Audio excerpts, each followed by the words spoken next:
Hello everyone, and welcome back to Eternal Memories Countdowns. Wow, it's been a while since my last countdown. The last countdown was the last time I counted down the worst, or best, one of the two.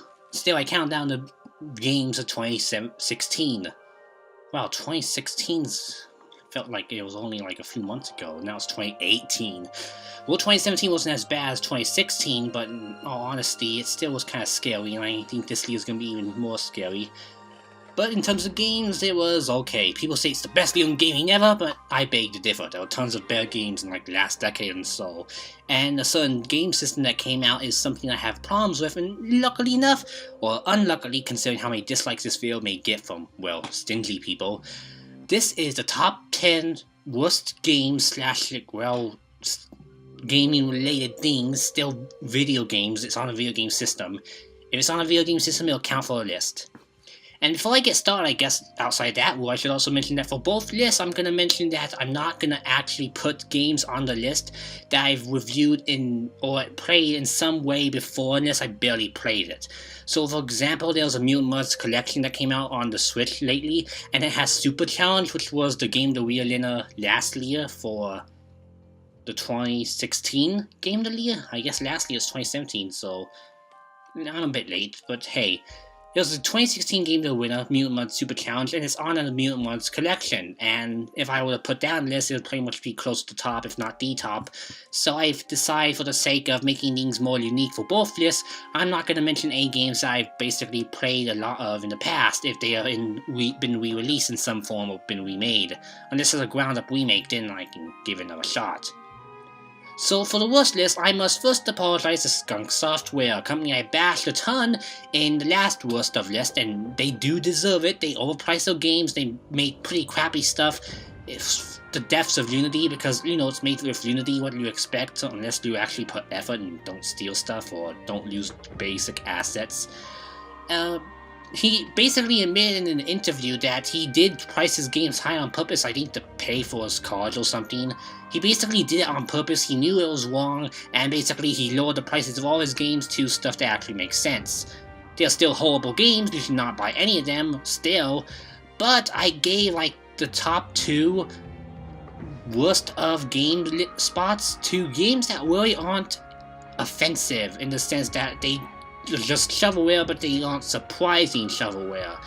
No, I must now say, even though my old video is still there, and I'm not gonna edit that old video and redo it, Blockform, that awful new 3DS exclusive game, that is now the #1 worst game I reviewed in 2016. And I still think it's pretty much the worst game ever. In fact, if I had the option, I'd give it the worst game of 2017 if it came out on any other platforms, but I think they canceled the Wii U release maybe because of my videos and review. I know I'm the only one who's reviewed the 3DS game online, which is kind of sad. So yeah, Blockform. Garbage game, don't buy it. The devs are kind of, well, dumb because they disabled all likes and comments after people said it was a bad game, and after playing it, well, that is. So we are basically gonna we're basically gonna start the video off on that note. Okay? We got everything set? While I don't change review scores on the Seafoam Gaming website long after a review's been published, I will say that I'm still gonna leave my stance on Skunk Software and Blockform for the videos. So even though you won't see my 0 out of 10 reviews for the Skunk Software stuff become like 1 or 2 out of 10s, and you won't see Blockform become a 0 out of 10, even though I probably should have given it that, even though the music was okay. No, now, Blockform was worse than all those games, and it's gonna be worse than all the games on this list. There wasn't that many games that were on the same level of terrible quality this year, which is surprising, but there was some things that did make me upset, so let's get into them. This is all based on my opinion, which you're free to disagree with. In fact, I know some people are going to disagree with a few of these, and especially the honorable mentions that barely made it to the list, so let's get going. Starting the list off with a simple game, Party Planet is a Switch retail game that came exclusively to GameStop and the eShop that aims to be a multiplayer game compilation for the whole family. Not unlike dozens and dozens of boring Wii titles. And unfortunately, what could have actually been a perfect fit for the platform due to the multiplayer nature of the system, and also a way to, well, waste the whole sins of the Wii era, it fell flat on its face when I found out that the game is padded out with a bunch of generic clone games. Most of which are utterly boring outside of a few hidden gems here and there, but even then that's nowhere near enough to be worth the price point this game's asking for. Little to say here outside of if you think it looks so generic from the gameplay footage that's on screen. Well, this is all you need to know in order to skip the game, and I recommend you do so. Number 9 on this list. This is a game that pains me to put on this list because unlike Party Planet, I actually had very high hopes for this game, and hoped it would be on my best of 2017 list. A Metroidvania for the Nintendo Switch eShop with a focus on puzzle solving and exploration? That sounded like an awesome idea, and it would complement a lot of good Metroidvanias that came out this year like Samus Returns. Seriously, exploration is one key aspect of Metroidvania games I enjoy to death, so I never ever get tired of enjoying a new game every now and then. But there's no benefit for things to be this slow and dull, even if it's near the beginning of the game. And needless to say, when I finally came back and tried my hand at the first boss of this game right before I wrote the review, I died, and decided I had enough of this game. That's right, it's Forma 8. Or Forma Point 8, a game that could have been another great Metroidvania, that for me was killed by horrendous pacing, implemented for the sake of building up a crappy atmosphere. To make matters worse, the company who made this adventure made Futuridium, which is an amazing arcade throwback. So what happened? Just because it's set in space doesn't mean you have to make everything dull and slow and boring to the point where I'll throw the game out the window. Get used to the publisher name, folks, as Square Boy vs. Bully's Arena Edition is one of many games published by rather Leica Games that ended up on this list. Which is rather strange because unlike Skunk Software, which basically thrived on being cheap and crapping out a lot of bad games in the Wii U eShop, this publisher doesn't really publish bad games that often. In fact, I really enjoyed several of their offerings, from Plantera DX, Blasting Agent Ultimate Edition, and League of Evil. That's why to see them publish such low quality games in the latter half of 2017, that was a bit of a shock. And Square Boy vs. Bullies is our first example. At first glance, you may be going, "Oh, this game doesn't look too bad, it's just a retro-themed beat-em-up." But that's exactly the game's problem. Double Dragon 4 got a lot of flack for being a similar type of game, but at least I had a lot of fun with that game because I had the crazy amount of playable characters to unlock, fun stages to enjoy, a great co-op game that made the game a lot more engaging than the Bore Fest that you see right here, and the stages in Square Boy vs. Bullies are just way too long and boring, and the achievements are way too easy to play, it's almost insulting. And finally, the Switch exclusive co-op mode isn't even enough to save this game. It's cheap and inexpensive, sure, and an easy platinum if you buy the PlayStation versions, but you'll have to force yourself to finish this repetitive drag of a game. But hey, at least it's a billion times better than the crappy Final Fight game on Super Nintendo, which honestly is really easy for any beat 'em up to accomplish because of how bad that game is. Number 7 is another game I had high hopes for, and a really inexpensive one at that. Night Terrors is a frantic, arcade-inspired high-score chaser for the Nintendo Switch, where the main objective is to keep on running and killing all the enemies you see as you improve your score. And that's the entire game. But as a fan of arcade games that are equally as simple, I was excited to check this out and maybe see how addicting it would be to get a new high score. Only for it to throw me to a terribly balanced secondary mode that's pretty much a Flappy Bird clone right after I cleared enough points in the main mode to unlock the other mode. And the game prohibited me from unlocking any of the other modes until I did good enough in the secondary mode, Fright Terrors. Unlike other high-scored games where higher difficulty means you get more points to compensate for the higher challenge, the scoring system is still the same in this mode as in the main mode, but other than that, the game is just a lot slower and more difficult in this format, so it becomes nothing more than a cheap difficulty spike, and since no amount of skill in the main mode will unlock anything else without you going through Night Terrors first, you have a really good chance of hitting a roadblock in just a few minutes into this game.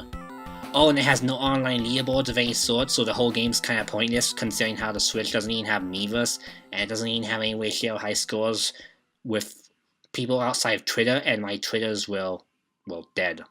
So how a game with such a simple task screwed up badly at being addictive? I'll never understand. And speaking of games that get cheap with difficulty, number 6 is a game that takes a roguelike concept and completely screws it up. Vertical Drop Heroes HD is a boring roguelike that tasks you with completing randomly generated stages where you need to reach the bottom of the stage in order to take out a boss and make it to the next run. If you die, you have to restart the entire game over again, but you can buy new upgrades and you keep some special abilities. Instead of being a game that's small about the system and makes it addictive enough that you'll continue to try and try again, not even co-op play saves this from being boring, and me and my friend grew tired of this game incredibly quickly. There's not much else to say about this game, outside of the fact that it's yet another bore fest. And number 5, the only thing that's technically not a game, but so heavily related to games, I have no choice to put on this list. And I know this is gonna get me a lot of hate, especially if the video goes mainstream more than my usual circle finds it. And I'm probably gonna share with Source Gaming, so that's inevitable, I feel. So yes, it's still my opinion, I have a right to it, so you must hear me out. Even though it's technically not a game, it's again related to gaming as a whole, so I feel it's important. You see this? This picture. It's the Nintendo Switch, a new system that came out this year, and despite having several games that are going to be on the best of 2017 list, and a few that's already been on this list as well, the user interface and overall design of this thing is absolute garbage.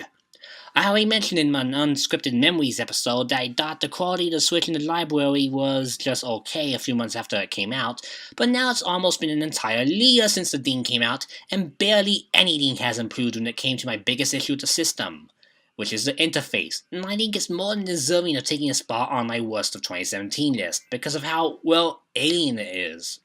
So to keep it really simple, I don't feel that this system has the Nintendo magic in it. Yeah, the games do for sure, and that's what my best of list will prove, and I've had tons of fun playing on this thing over the past few months, especially over the past month because the sim had tons of great games, but when I exit out of any fun game I'm in, I'm greeted with a bland, generic tablet interface that just makes me want to vomit because of how boring it is.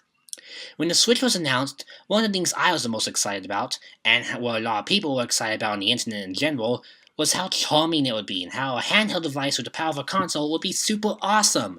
And I was a huge fan of the Wii U and the interface and the virtual console and all sorts of stuff. I wanted that underdog to succeed. But despite my hopes, the Wii U didn't do well. And in the end, I at least hoped before launch day that it would have a lot of speed and it would be easier to hold in the Wii U gamepad and it would be fun to lose. It got most of those things right, especially the speed, but the speed came at the expense of anything related to personality, charm, or any feeling of Nintendo's usual magic. This is very apparent if you just take the Joy-Cons off the Switch, because design-wise, it's nothing more than a rectangular tablet with nothing cool or special about it. It doesn't even seem any more special than my phone, but at least my phone has a cool cover over it, while all my Switch can have on it at the moment are Joy-Cons or the cool case I got with Zelda. Since the Joy-Cons are likely to be plugged into the system at all times, and since you won't be looking at the tablet when it's plugged into the TV, you have the system user interface that will matter the most. And unfortunately, it's worse than I could ever imagine. First off, there's no background music, not even an option. The last Nintendo system that I know of that came without music in the UI was the Nintendo DS, like the old one, with the fat stuff and the whole time and the stupid reset whenever you change a setting, and even that had personality makeup for it. Plus, the whole point of Nintendo DS was just to do minor things like set the time and choose a game, and it wasn't even something that was meant to be organized or effective to begin with. Of course, in other game systems that have music, you can mute them, which is fine as long as the UI is easy to use, so even the lack of music theoretically could be something I could forgive if everything else was good. Sadly, this wimpy system can't even achieve that! Compared to PlayStation Vita, which has an equally basic UI, the Switch has no folders, no themes for optional background music, or wallpapers at the time I'm recording this audio. And there's nothing where you can quickly jump between multiple games at a time, and the only thing I can really give it credit for is having a quick button to jump to the eShop or friends list. But then we lead to our next problem with the user interface, and the system as a whole really. The first is that the friends list is next to useless. Outside seeing what your friends are playing, you can't actually join them in whatever games they're in, even if it's a multiplayer title like Mario Kart or Pokken. The worst part of all is that you can't even chat with them unless you use this stupid cell phone app that only works on one game so far and requires an extra headset to use. You cannot defend this move. It's absolutely alien, it's absolutely stupid, and it's not even Japanese. Like, it can blame a lot of Nintendo's mistakes on the fact that they're just a Japanese company, but no, not even this is something that excuse will defend. Even when you have the headset, you also can't just message them from the UI or the app to tell them, oh hey, get in this game I'm gonna be playing, I'm gonna team up with you. But rather, you have to be hoping that they're in the same game as you and will see the generic notification your phone will send out whenever someone asks for a team up.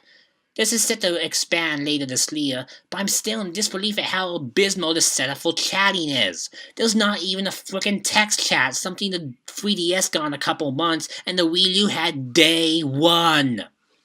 In fact, you know that Kane friend I mentioned in my DeviantArt episode? The friend I was trying to reconnect with after many years?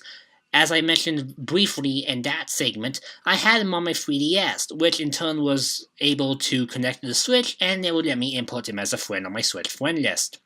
But once I added him and was able to have him active on a system I owned for the first time in years, I couldn't say a damn thing to him. I couldn't tell him, hey, long time no see, I haven't seen you in years, Kane. I couldn't send him a generic pre-made message like hello. I couldn't send him a emoticon of Mario's face winking. Nothing! All because Nintendo are morons and won't allow for the basic things that Miiverse and Swap.to again did for the Wii U and 3DS very early in their life cycles. It's a miracle I found him again on another website, but it still remains a problem for my other 3DS and Wii U only friends that I haven't talked to in ages, and with the closure of Miiverse, it's even a bigger problem. It's just shameful. The next problem regarding the Switch UI and the Switch as a whole comes from the eShop, and boy do I have a lot of issues here as well. The first comes from the fact that on launch day, this place was more barren than my vacation cabin area, and there were barely any games available, no virtual console whatsoever despite the obvious potential the system has to be an all-in-one gaming machine. Not to mention the rumors from Eurogamer that led to extreme hype and anticipation for me and a lot of my friends. The worst part about the eShop so far, however, isn't just lack of games. In fact, there's actually a lot of them now, so that issue's been mostly resolved. No, it's the fact that there's no categories of any sort like on the 3DS and Wii U eShop. And stupidest of all, back in the early days, there was no option to save the credit card information. Again, a few months later the situation has improved only slightly, because now there are plenty of games to choose from, while there are a couple of categories for games on sale and the best sellers, along with the ability to save both a credit card and PayPal account to the Switch, and all that stuff has been added to the UI for the eShop. The biggest problem is that the Switch eShop still lacks personality and it will suffer from the lack of categories. Outside the two categories I mentioned earlier, there's no way to find titles that aren't recently released outside looking to see if they are new, popular, or on sale, or by going to the search option and searching through every single game in the store, or typing the game's name if you somehow know it. In the time where tons of eShop titles are releasing weekly, this is a major problem when it comes to getting certain titles the exposure they need, as in just a few weeks, they'll be buried into obscurity until they sell like hotcakes, or if the developer puts the game on sale. Even if it's barely a sale at all and it only is like 20 cents off, it'll still be featured more than the game from like a few months ago will be. The lack of background music could again be forgiven if the UI was as helpful or beneficial to the customers like the PlayStation Vita Store, the App Store, or Nintendo's old eShops. But with the most bare-bones UI out there, both on the home menu and the eShop, something is very wrong when Nintendo's online web store does a much better job at being a good way to shop for the Switch than the one that comes with the actual system. There are categories, the search button's a lot helpful, and the site as a whole is very easy to navigate, and I recommend shopping on the online store instead of shopping on the Switch itself. Oh, and there's still no Netflix, Internet Browser, Virtual Console, Crunchyroll, Amazon Video, or anything that's multimedia 9 months after launch. So much for the diehards making excuses and claiming it would all change when Mario Odyssey launched, or when the holidays hit, and that the Switch was just in beta form because they had to get Breath of the Wild out. That being said, this past December, as mentioned in the beginning, was the best month yet for indies. So maybe there's a bit of hope in our future, and who knows, maybe a direct will come out by the time this video is made public, because I'm recording this the Sunday before the week of the supposed direct. Maybe that will actually introduce a lot of things that fixes my problems, and this whole rant about the Switch UI is something that's meaningless and irrelevant. Oops. With all that ranting about the Switch and the UI out of the way, you may be wondering, what on earth could be worse than what I made a Switch as a system out to be? Well, the next game on the list is none other than a tool used to make their own video games. RPG Maker Fairs, another title I had high hopes for when it was announced earlier this year. I'm a creative person, at least moderately, and I enjoy making my own levels in complicated games like Royal Will DIY and VVV, despite how complicated those tools were for the average person. And in the case of stuff like Korg and Smile Basic, I could enjoy tinkering around the user interface or looking at other people's creations if I wasn't capable of making my own, so even those games had merits if I wasn't a creator. But with RPG Maker Fairs, there's really not much of a point to this game if you aren't a diehard creator. Not only is there a free app that lets you play any upload RPG created with this tool, but the overall design of this tool is just atrocious, even for a handheld that was obviously going to be limited compared to the superior PC versions on Steam. The lack of any sort of tutorials, poor instructions in the manual, and not really many options to choose from unless you buy paid DLC packs makes buying the app to create your own RPGs not really desirable, especially for retail price. Even if you're used to doing it in other RPG Maker games like the ones on Steam, it's not even worth full price in that regard. Out of all the games featured in this episode on the number spots so far, this is the only ones where my prior opinions on the game have been challenged, with some people thinking that I just simply don't like to make stuff, and thus the full retail game wasn't for me. Well, Mr. Neo Gaffer, maybe the developers did what Smile Basic did and had the tools in-game be easier to use on the 3DS for newcomers and veterans, and then make the entire game pointless with the free app that lets you download everything uploaded to the server anyway, which also has its own problem because you can upload any game on it without actually completing it, which means you can make a ton of bad, incomplete games that are buggy and therefore incompletable. Then I wouldn't have to rank this game so low on the list, because there was a lot of work that could have been done even on the 3DS.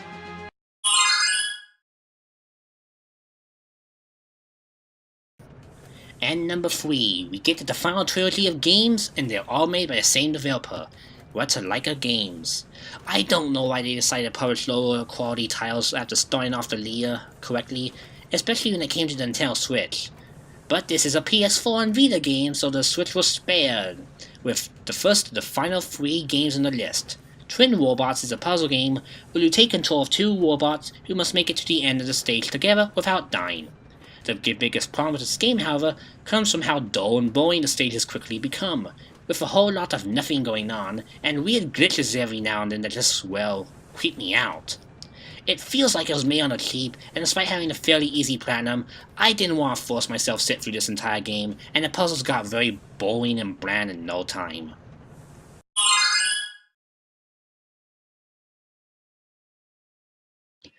And on the number 2, the last game on our Worst of 2017 list, is none other than 36 Fragments of Midnight. I almost considered ranking this as the absolute worst game of the entire year, solely because not only is the game insultingly short and lacking of any replay value, being able to be beaten in 5 minutes, and especially on the Switch because the game's only made for an easy platinum trophy on achievement systems and the Switch has no achievements. But when I played the game on the PlayStation TV, it also ran at an abysmal, choppy, laggy frame rate that made me sick. Thankfully, the PS4 version you're seeing here ran a lot better, but it doesn't excuse the lack of variety or fun that this game suffers from. And it's a big shame, because the developers behind this game made some pretty decent puzzle games with the Midnight name on it, and I'd rather see a sequel to one of those instead of this.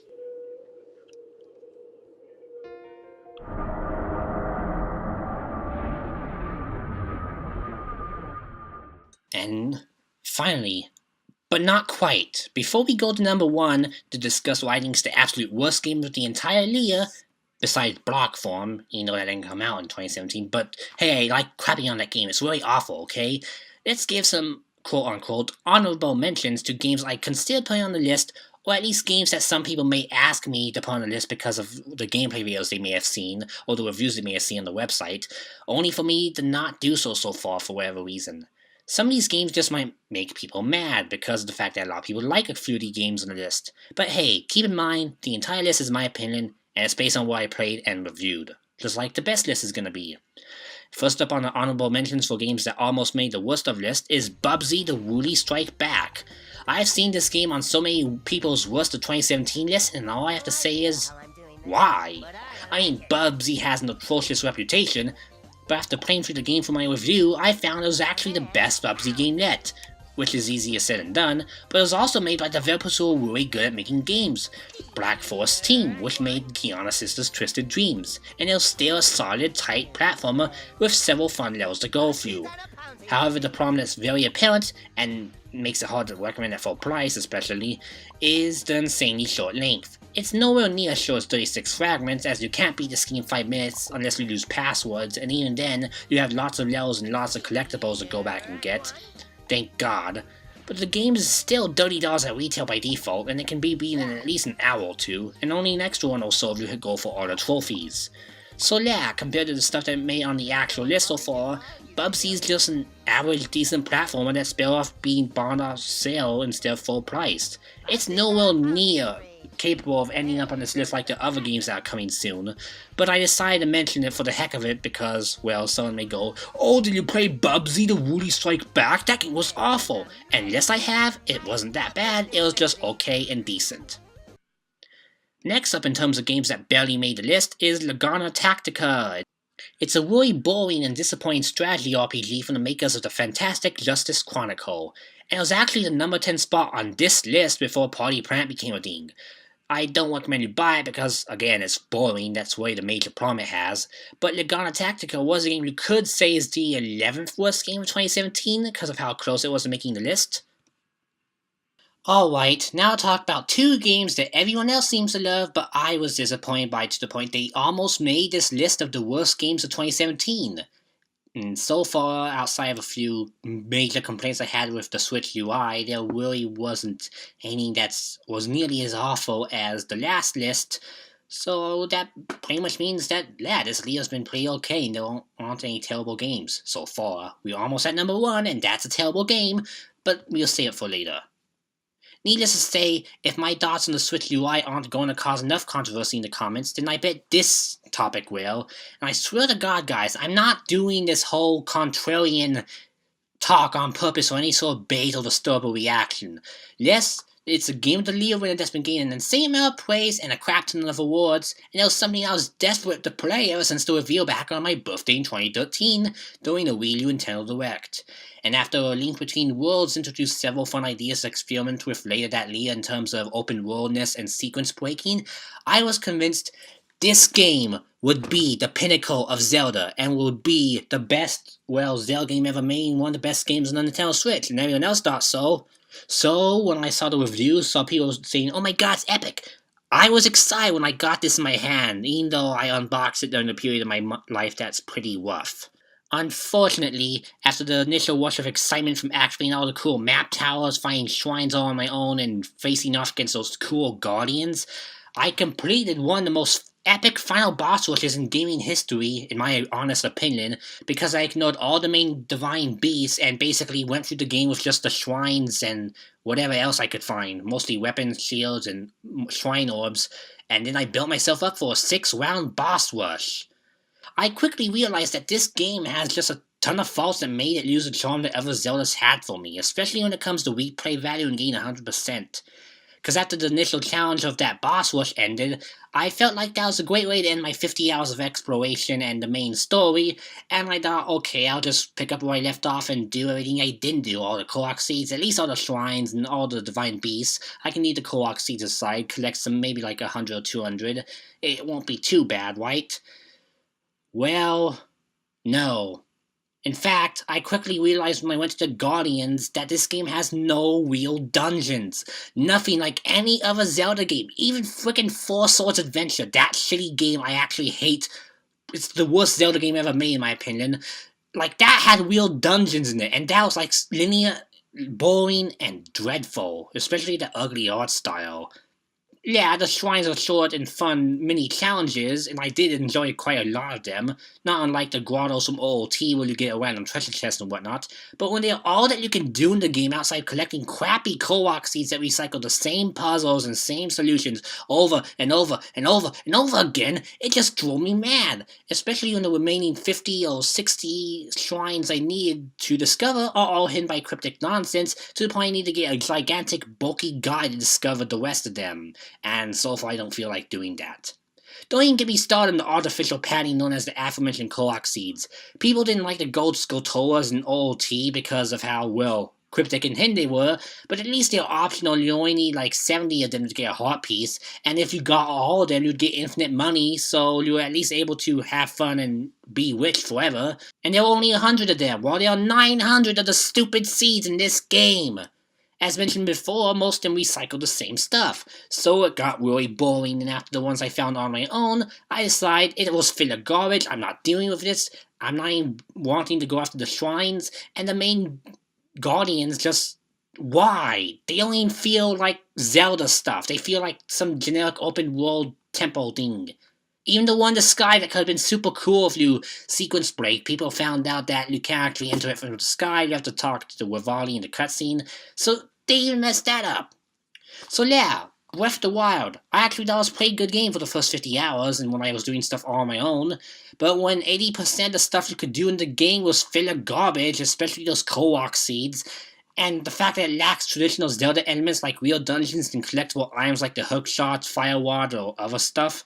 Well, actually, no, the fire ward is in the game, but that's not an item, that's more or less a weapon. But outside of wards, there wasn't anything cool you could discover outside of equipment, and equipment gets boring after a while. So for me, Breath of the Wild quickly became a game that collected a lot of dust on my shelf, but it is better than Skyward Sword, especially in terms of the main quest and exploring the world, because as I said before, everything, when you do it on your own and without any sort of guide, it's a lot of fun. It's kind of like what some people thought about the original Legend of Zelda, even though that game's bad to play without a guide.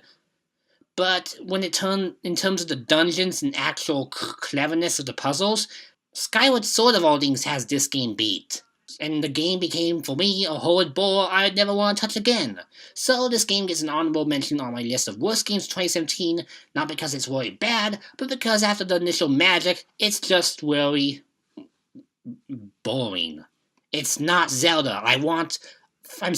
It kind of made me wish that after I beat this, I really want OOT or something like it on the Switch. Like, I feel like this is like a different series of Zelda, like how people thought Four Swords is different than the normal games, and they don't play anything like Zelda. So this becomes its own series and we get the normal Zelda stuff back, I'd like that.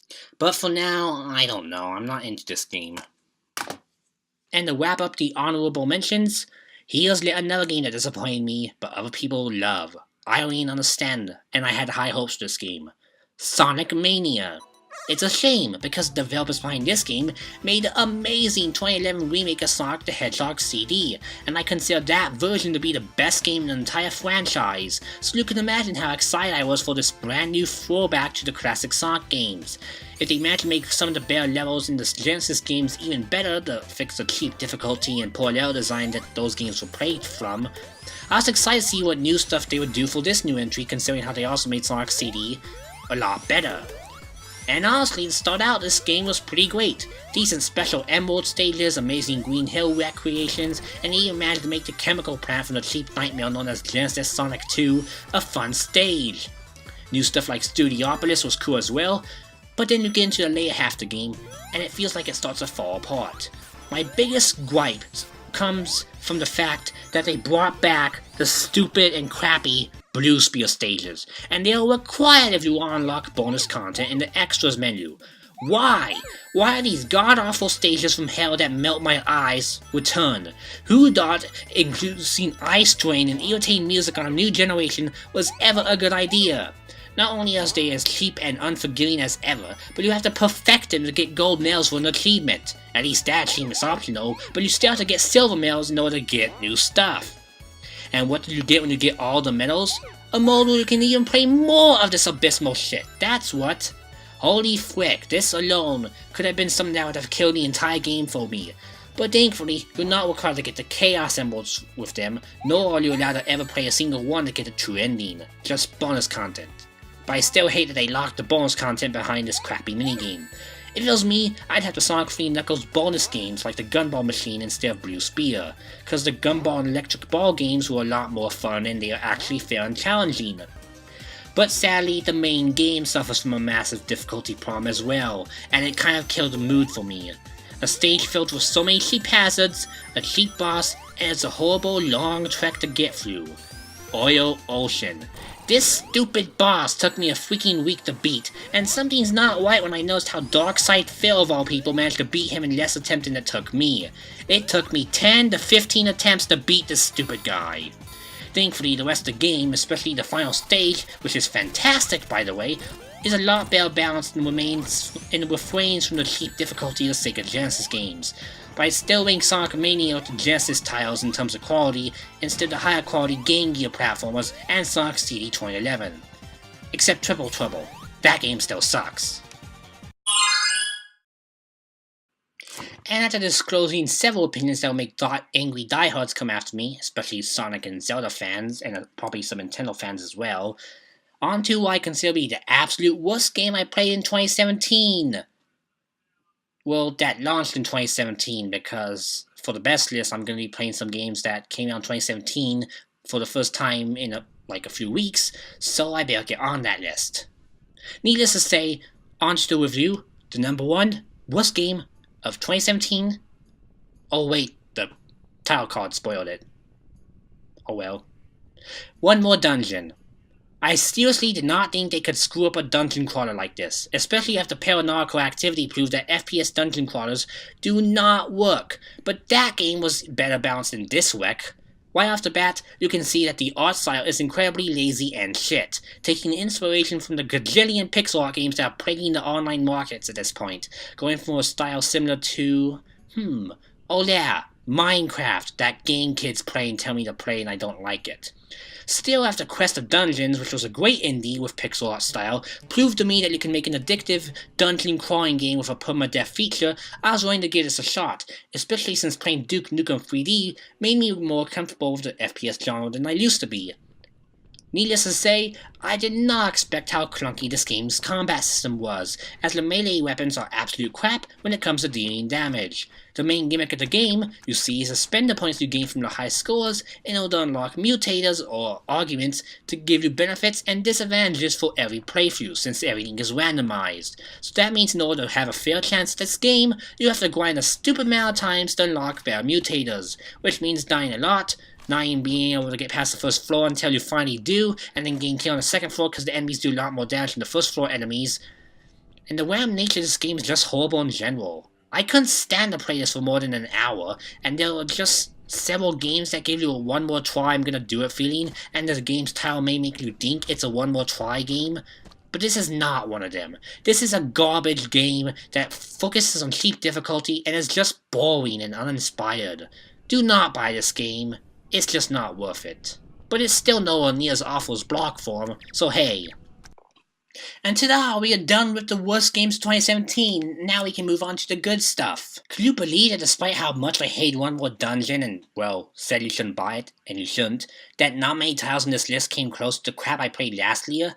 Again, I wouldn't call 2017 the best year in gaming, not by a long shot, as I was lucky enough to not touch playing the shovelware that did flood the PSN and Steam stores, but most of the stuff I played ended up on this list mostly because they were just boring and dull. Even the stuff that came close like Zelda and Sonic Mania were mostly boring and not fair or just dull, so they weren't really terrible games that you should never touch, but I still don't recommend you buy most of them. With the negative stuff out of the way, it's time for some positivity, but it may take some time because I got a birthday this month and I'm pretty busy with school and stuff again. And it may also take a bit longer because of the fact I have to go through my backlog of some good stuff that came out in 2017 that I bought but haven't played. So next time, join me as I go through what I consider to be the 10 best titles of 2017. Bye!